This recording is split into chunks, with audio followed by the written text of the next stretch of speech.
బలహీన వర్గాల గురించి బీఆర్ఎస్ నేతలు మాట్లాడడం విడ్డూరమన్నారు మంత్రి పొన్నం ప్రభాకర్. బలహీన వర్గాల గురించి బీఆర్ఎస్ ఏనాడు గొంతెత్తి మాట్లాడలేదని చెప్పారు. ఉనికి కోసమే కవిత తాపత్రయమని చెప్పారు. 42% రిజర్వేషన్లపై తమ పార్టీ క్లారిటీ ఉందని చెప్పారు పొన్నం. బీఆర్ఎస్ బీజేపీ ఒకటేనని విమర్శించారు పొన్నం. కవిత గారు 10 సంవత్సరాలు వాళ్ళ స్వయంగా సరే దయ్యాలు పక్కన ఉన్నాయా, వేదాలు పక్కన ఉన్నాయా, మొత్తానికి వారి స్వయంగా తండ్రి ముఖ్యమంత్రి, వీరు పార్లమెంటు సభ్యులు, దాని తదుపరి ఎమ్మెల్సీ. ఆనాడు మీరు బలహీన వర్గాల కోసం గొంతెత్తు ఉంటే మిమ్మల్ని బలహీన వర్గాలు విశ్వసించి ఉండేటివి. ఆనాడు 10 సంవత్సరాల అధికారంలో ఉన్ననాడు ఒక్కరికి కూడా అవకాశం లేకుండా, ఒక్క విషయంలో కూడా సహకరించకుండా ఉన్న మీరు ఇలా మీరు మాట్లాడుతూ ఉన్నారు. పక్కన మా పెద్దన్న, మేమందరం కూడా వారి తమ్ముళ్ళం. బలహీన వర్గాలకు సంబంధించి విద్యార్థి ఉద్యమాల నుంచి కృష్ణయ్య గారి నాయకత్వం వైద్యులు వారి పట్ల గౌరవం ఉంది.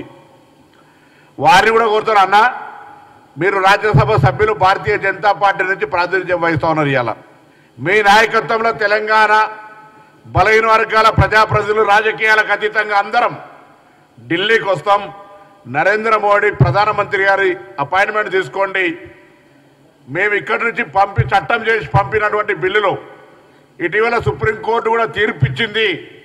3 నెలల లోపల గవర్నర్ గారి, రాష్ట్రపతి గారికి సంబంధించినటువంటి అంశాలను పరిశీలన చేసి వాటిని క్లియర్ చేయాలని నేను మిమ్మల్ని కోరుతా ఉన్నా. పెద్దన్నగా మీరు ఈ ఉద్యమానికి 42% రిజర్వేషన్ సంబంధించినటువంటి నిర్ణయం విషయం లోపల మా పార్టీ చాలా క్రిస్టల్ క్లియర్. రాహుల్ గాంధీ గారిది ఎజెండా.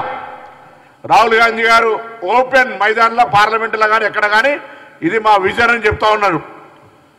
తెలంగాణలో మేము ఎంపెరికల్ డాటా, ఏ కోర్టులు ఇందిరా సహాని కావచ్చు, ఏ కోర్టులు చెప్పినా మేము ఇవాళ బరాబర్ ఎంపెరికల్ డాటా, ప్రామాణికమైనటువంటి సమాచారం తెలంగాణ ప్రభుత్వం దగ్గర ఉంది.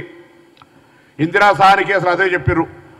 అన్నిటికంటే ఎక్కువ ఈరోజు భారతదేశంలోని అనేక రాష్ట్రాల్లో ఈబీసీ రిజర్వేషన్ తర్వాత 50% క్యాప్ అనేది వెళ్ళిపోయింది. అది క్వశ్చన్ కానే కాదు. కవిత గారు సత్రంలో భోజనం పెడుతుందంటే కూడా సిఫార్సు లెటర్ కావాలని, సత్రంలో అయితే ఓపెన్ టు ఆల్ భోజనం, దానికి కూడా సిఫార్సు లెటర్ కావాలన్నట్టు మేము ఇంత ప్రక్రియ చేస్తూ ఉంటుంటే ఫిబ్రవరి 4 నుంచి 24 నుంచి ఫిబ్రవరి 4, 25 లోపల ఇంత ప్రక్రియ జరిపి చట్టం చేసి గవర్నర్ గారు ఆమోదం పొంది ఢిల్లీ పోతే ఇక్కడ కూర్చొని సన్నాయి నొక్కుల్లో కూడా మాట్లాడితే నాకు అర్థమే కాలే. నేను అడుగుతున్నా, 10 ఏళ్ళ అధికారంలో మీరు పట్టించుకోలే. ఇప్పుడు బీసీలకు సంబంధించిన నాయకుని పక్కన కూర్చొని పెట్టుకొని ఏదో మాట్లాడితే మాకు కొంత శాంటిటీ వస్తుంది, లేకపోతే ఏదో ప్రజల్లో పేరు వస్తుంది అనుకుంటే మీ అపోహ. దీంతో ఇంకొకటి కూడా క్రిస్టల్ క్లియర్ అవుతుంది. ఒకవేళ క్రిస్టల్గా క్లారిఫై ఇస్తే పర్వాలే, లేకపోతే బీజేపీ, టీఆర్ఎస్ మేము చాలా కాలంగా చెప్తున్నటువంటి దోస్తాని మళ్ళొక్కసారి కాంగ్రెస్ పార్టీని ఎక్కడో కాడ ఇరికేయాలనేటువంటి ప్రయత్నం కొరకు కుట్ర చేసే ప్రయత్నం చేస్తున్నారు. దీన్ని